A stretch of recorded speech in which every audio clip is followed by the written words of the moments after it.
नमस्कार, आप देख रहे हैं नेशनल प्राइम टाइम न्यूज़। शहर में बढ़ते हुए अपराध को लेकर जितेंद्र चंदेलिया, राकेश तंवर और जया शर्मा तमाम टीम के साथ लघु सचिवालय ज्ञापन सौंपने पहुंचे। आइए जानते हैं क्या है मुख्य कारण जिसको लेकर आज तमाम सामाजिक संगठन के लोग इकट्ठे हुए पड़े हैं। आज हम आपको बताना चाहते हैं, हम प्रदर्शन इसलिए कर रहे हैं कि अभिव्यक्ति की आज़ादी देश का संविधान देता है और संविधान से बड़ा कोई नहीं है, ये जान लें। देखिए, हम जब वहाँ प्रदर्शन कर रहे थे, हमने ना तो सड़क जाम की, हम पे उल्टे मुकदमे दर्ज किए गए। हमें कोई दिक्कत नहीं है, समाज और देश और कौम के लिए हम पे मुकदमे दर्ज करें, लेकिन मैं बताना चाहता हूँ सरकारें बदलती हैं, ये सरकारें बदलती हैं, विदित रहे पुलिस कमिश्नर को भी, और संविधान से भी वो बड़े नहीं हैं।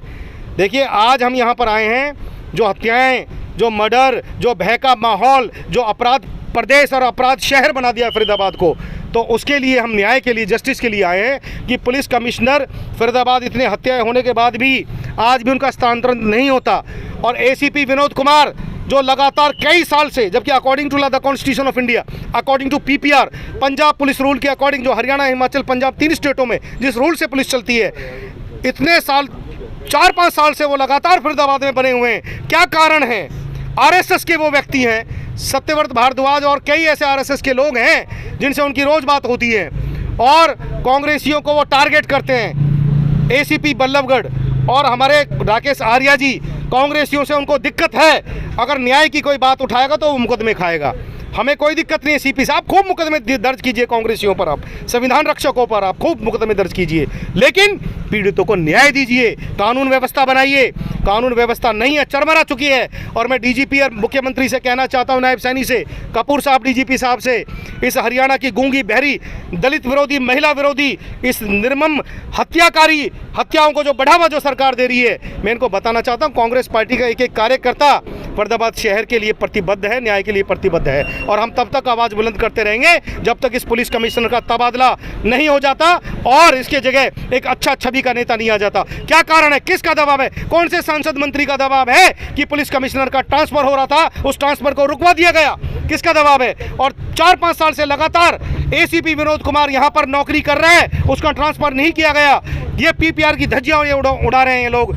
दलित समाज के लोगों की हत्याएं हो रही है, महिलाओं के साथ बलात्कार हो रहे हैं, बड़ी बड़ी घटनाएं हो रही है, रोज मर्डर, रोज हत्याएं हो रही हैं। कानून की, पुलिस नाम की कोई चिड़िया कहीं दिखाई नहीं दे रही, तो ये दुर्भाग्यपूर्ण है। आज हमने यह प्रदर्शन इसलिए किया है और आज हम ज्ञापन दे रहे हैं। यहाँ पर राकेश तंवर जी, रिंकू चंदेलिया जी, हमारी बहन, बड़ी बहन यहाँ पर आई हुई हैं, और सारे लोग आए हुए हैं। तो जया शर्मा जी, मैं बताना चाहता हूँ, हम डीसी के मार्फत महामहिम राष्ट्रपति जो इसी दलित समाज से आते हैं, तो बाबा साहब अम्बेडकर के लिखे हुए संविधान की रक्षा के लिए और फरीदाबाद शहर में हो रही हत्याओं पर अंकुश लगाने के लिए, अपराधों पर अंकुश लगाने के लिए डीसी साहब के मार्फत महामहिम राष्ट्रपति को हम ज्ञापन दे रहे हैं। एसआईटी जांच की हमारी मांग थी, जो अभी एक सीनियर आईपीएस के द्वारा एक एसआईटी जांच गठित की जाए सौरभ जनौली के मामले में, अभी तक गठित नहीं की गई, और हमारी मांग है एसआईटी जांच गठित की जाए और सभी दोषियों को गिरफ्तार किया जाए और उन पर सख्त से सख्त कानूनी कार्रवाई की जाए। और सरकार से हमारी मांग है, नायब सैनी साहब से, डीजीपी साहब से, इन दोनों भ्रष्ट अधिकारियों को इनका ट्रांसफ़र किया जाए, नहीं तो इनकी जांच जब सरकार बदलेगी 3 महीने बाद, 4 महीने बाद, तो इनकी जांच हम कराएंगे। मैंने ह्यूमन राइट कमीशन को भी मेल किया है, मैंने एससी कमीशन को भी मेल किया है, मैंने honourable CJI chief justice of India, विशेष खंडपीठ विशेष न्यायमूर्ति सर्वोच्च न्यायाधीश DY चंद्रचूड़ साहब को भी मैंने मेल किया है। इनकी कारगुजारी का, जो यहाँ पर हत्याएं हो रही हैं, अपराध हो रहे हैं, अपराधों पर अंकुश नहीं लग रहा, तो हम चाहते हैं कि पुलिस कमिश्नर का यहाँ से ट्रांसफ़र किया जाए। इस मामले में जो हत्याएं यहाँ पर हो रही हैं, जो यहाँ पर एक भय भ्रष्टाचार का माहौल बनाया हुआ है, उस माहौल पर अंकुश लगा और एक अच्छे नेक अधिकारी की नियुक्ति की जाए। आप कह रहे हैं कि आपके ऊपर एफआईआर दर्ज हुई है, किस बात को लेकर एफआईआर दर्ज हुई है? देखिए, आप इनसे सबूत और साक्ष्य मांग लीजिए, बिना साक्ष्य सबूत के देश का संविधान नहीं चलता। कहीं भी हमने रोड जाम नहीं किया, हमने बात रखी इस तानाशाह पुलिस कमिश्नर के खिलाफ, जो गर्भवती महिलाओं को लाइन में लगाता है, जब ये मिलता है घंटों लाइन में लगाता है, बुजुर्गों को, बीमारों को, लेकिन कोई किसी भी पार्टी का व्यक्ति आ जाए, कोई भी पैसे वाला व्यक्ति आ जाए, वीआईपी व्यक्ति आ जाए, उस व्यक्ति को सीधा अपने कैबिन में ले जाता है ये। तो ऐसे तानाशाह की हमें ज़रूरत नहीं है। और तानाशाही पे मुझे एक फैज़ अहमद फैज़ की पंक्ति याद आ जाती है कि नया निज़ाम, नई बंदिशें, ऐलान नया। नया निज़ाम, नई बंदिशें, ऐलान नया, हम फ़कत लश्कर शाही के माफिक सोचें। और साहिब वक्त ने यह हुक्म किया है जारी कि अपनी नस्लों से कहो मेरे मुताबिक सोचे। तो पुलिस कमिश्नर महोदय राकेश आर्या जी, ये फरीदाबाद, ये संविधान रक्षक, ये कांग्रेस के कार्यकर्ता और ये दलित समाज, ये अम्बेडकरवादी लोग आपकी तानाशाही से डरने वाले नहीं हैं, इन मुकदमों से डरने वाले नहीं हैं। मुकदमे आप पे भी दर्ज होंगे, आपकी उस SHO पे भी दर्ज होंगे, आपके उस SCP पे भी दर्ज होंगे और आप पे भी दर्ज होंगे, जो आपने अनियमितताएं बरती हैं इस सारे मामले में, और कितनी हत्याओं की घटनाएं उनमें अनियमितताएं बरती हैं। तो कानून और संविधान से बड़ा कोई नहीं है। ये कांग्रेस का कार्यकर्ता है, ये खारगे और राहुल गांधी के सिपाही हैं, कांग्रेस के सिपाही हैं। ये मोदी जी की पुलिस से, ये नायब सैनी की पुलिस से, ये कृष्णपाल गुर्जर की पुलिस से डरने वाले नहीं है। ठीक है जी, लगातार आपने अभी ज्ञापन सौंपने की बात कही है, तो ज्ञापन में किस तरीके की मांगे की गई है या किस तरीके की आपने आगे की कार्रवाई मांगी है? पहले मैं बताऊं आपको, फरीदाबाद के इतिहास का सबसे भ्रष्ट और सबसे निकम्मा जो पुलिस कमिश्नर है राकेश आर्य है। आज तक आपने देखा कोई भी पुलिस आती थी, कमिश्नर आता था, अगर कोई हो सकता है कि कोई मर्डर हुआ है, कोई अपराध हुआ है तो उसकी जांच होती थी।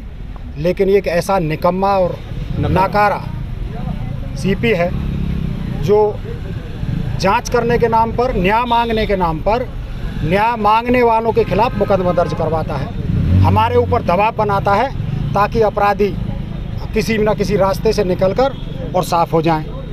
एक मर्डर को, एक हत्या को सीधा सीधा सुसाइड बताने की कोशिश करता है, पुलिस बताती है कि नहीं ये तो सुसाइड है, और अपराधी खुद कह रहे हैं, खुद मानते हैं कि उनसे हत्या हो गई।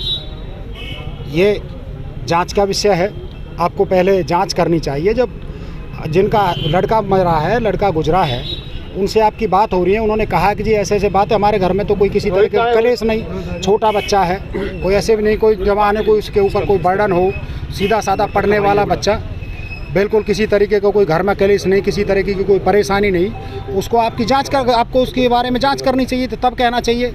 उसके बाद में आपको पता चलता है कि वो हत्यारा, उसकी हत्या हुई है। और दूसरा, जो विरोध करते हैं उनको आप पकड़कर उनके ऊपर केस बनाकर उन्हें डराने धमकाने की कोशिश करते हैं। ये नाकारा और निकम्मे पुलिस का ही काम है, जिसके कारण आज पूरे फरीदाबाद ज़िले में रोज़ हत्याएं हो रही हैं, मर्डर हो रहे हैं, बलात्कार हो रहे हैं, आए दिन कोई ना कोई नया अपराध हो रहा है। ये CP बिल्कुल नाकारा है, निकम्मा है। सबसे पहले हमारी यही मांग है कि इसको तुरंत प्रभाव से, तबादला नहीं, इसको तुरंत निष्कासित किया जाए, इसकी जाँच हो। ऐसे अपराधी अगर समाज में रहेंगे तो समाज में अपराध बढ़ेंगे। जी, पुलिस जो होती है वो जनता को न्याय दिलाने के लिए, जनता की रक्षा के लिए होती है, लेकिन फरीदाबाद के इतिहास में पहली बार एक ऐसा कमिश्नर आया है जो कि जनता की नहीं बल्कि क्रिमिनल्स की रक्षा करता है, क्रिमिनल्स के सपोर्ट करता है, जो सत्ता पाती है उनके कहने पे काम करता है, जो इंसाफ के लिए आवाज़ उठाए, न्याय मांगे, उन्हीं के खिलाफ मुकदमे दर्ज किए जाते हैं, उन्हीं को दबाया जाता है, प्रताड़ित किया जाता है। फिर क्या काम ऐसे निकम्मे कमिश्नर का? कमिश्नर ऑफिस पे जाओ, घंटों लाइन में लगो, कई बार तो 3-3, 4-4 दिन वहाँ लगातार चक्कर काटो तो वो मुलाकात करते हैं, और मुलाकात की बात पे 1 मिनट भी नहीं लगते हैं उनको, जो प्रताड़ित है उसकी बात सुनने में। वहीं कोई VIP आ जाए, कोई नेतागण आ जाए या कोई सिफारिश लेके वहाँ पहुँचे तो उनके लिए घंटों का समय होता है। कमिश्नर का काम क्या है? Don't forget mister Arya, you are a public servant. आपका काम है पब्लिक की सुनवाई करना, जो पीड़ित है उनको न्याय दिलाना। शेम ऑन यू, आपके ऑफिस में घंटों घंटों महिलाएं, बुजुर्ग, जो प्रेग्नेंट औरतें हैं, और यहाँ तक कि अगर कोई महिला बेबस है, अबला है, वो खुद अपनी बात नहीं रख सकती, उनके साथ हम जैसे लोग जाएं तो हमें क्या कहा जाता है कि आप क्या दलाली करने आते हो? राकेश आर्या जी, दलाल तो आप खुद हैं और आपके भ्रष्ट अधिकारी हैं। हम तो बस उन पीड़ितों की आवाज़ उठाने जाते हैं, क्योंकि वो इतने सक्षम होते नहीं कि अपनी बात प्रशासन के सामने रख सके। शेम करो mister Rakesh Arya, shame on you. जी, मृतक के भाई भी हमारे साथ मौजूद हैं। रोहित जी, आकर बताइए केस में क्या अपडेट मिली है और क्या आप कार्रवाई चाहते हैं? अभी कोई सुनवाई नहीं हो रही हमारी, और ये पुलिस वाले कह रहे हैं हमने गिरफ्तार कर लिया, ये कर लिया, फ़ोन कर करके। अभी ऐसा कोई मुझे लग नहीं रहा है जैसे इनको गिरफ्तार कर लिया गया है।